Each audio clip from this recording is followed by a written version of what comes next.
Yo, what's going on guys, Customer here, and welcome back to another Minecraft video. And in today's episode of Minewind How-To, I'm going to show you guys how you can protect your Minecraft base from being griefed. You may notice that I'm not running vanilla Minecraft right now by my coordinates. I'm actually running an X-ray pack right now, just for the purposes of this video. This is just so I can better show you what an X-raying player could see in your base. So as always, if you enjoyed this video, if you think it's helpful, leave a like and subscribe, and let's get into it. I've made you guys a list on how secure you can make your base, and it goes in order, number 1 being the least protected, and number 5 being the most protected. So starting off with number 1, we have a basic ugly looking wooden house, and it's made out of a really griefable material, as you can see. I would use a house like this like as a starter house, not necessarily a permanent base. Definitely not. However, you can have above ground bases that are extremely safe, you just have to do it right. So, for instance, if you're a million blocks out and not near anyone else, you're gonna be safe. Nobody's gonna walk out that far and randomly find you. But usually you'll notice that these kinds of bases are within like 10k of spawn, and at that point they're just asking for it, honestly.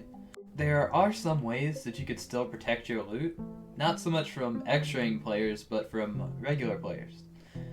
You can hide things in the floor, just like this, or hide them in the ceiling, like this. There's just several ways you could hide chests. You could even put a chest, say, over here, that you wouldn't actually go to unless you really needed it.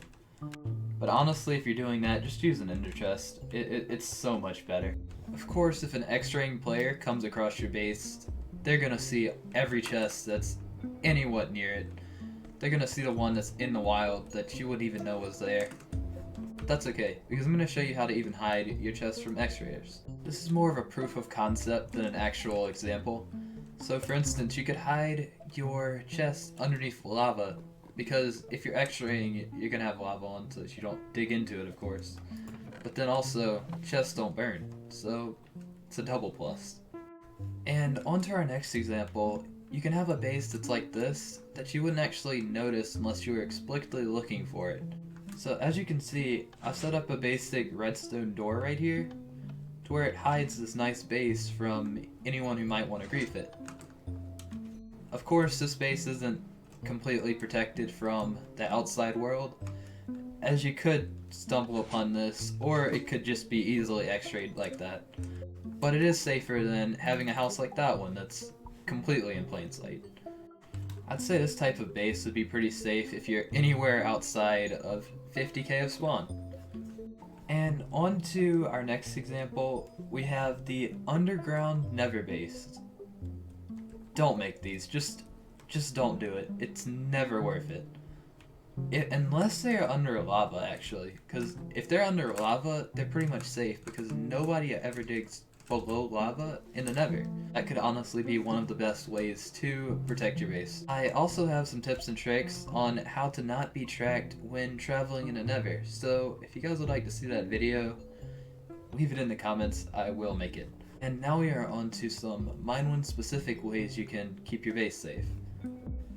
So, you can have an underground base that is under lava and just not have a way up to the surface. Or have a way up to the surface, but by using the /home command, which is on the Minewind server.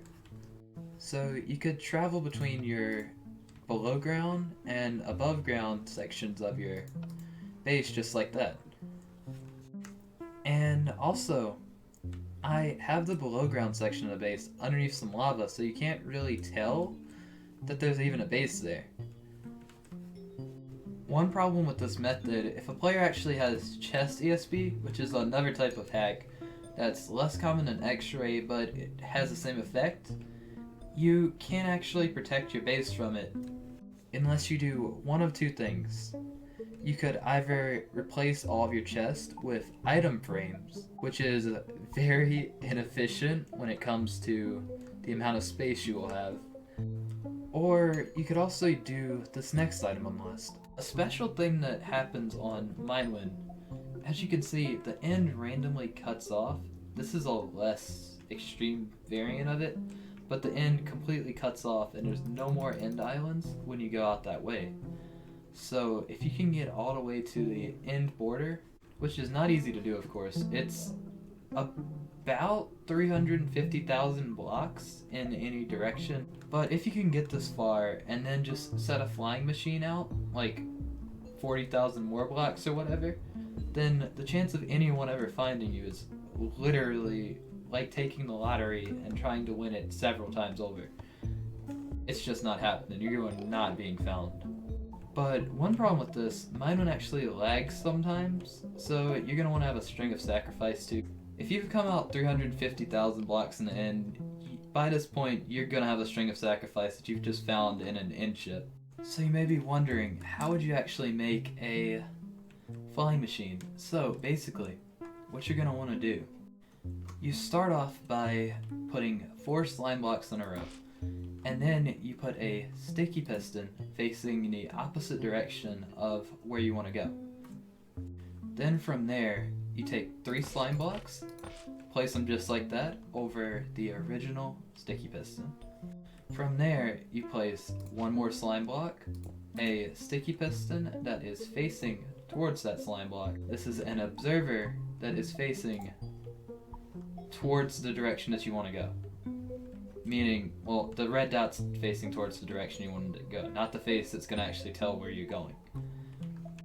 Now from here, you are going to want to place an observer facing down onto this sticky piston,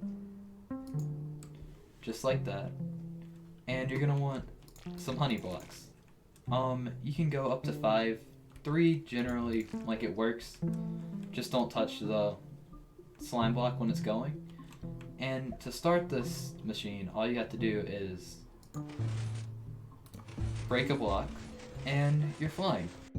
And this way you won't actually fall off of the machine most likely, unless you experience some lag, which is much more likely on Minewind than on single player.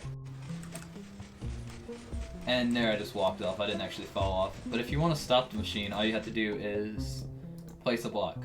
Any kind of block, because then that piston won't be able to push that many blocks.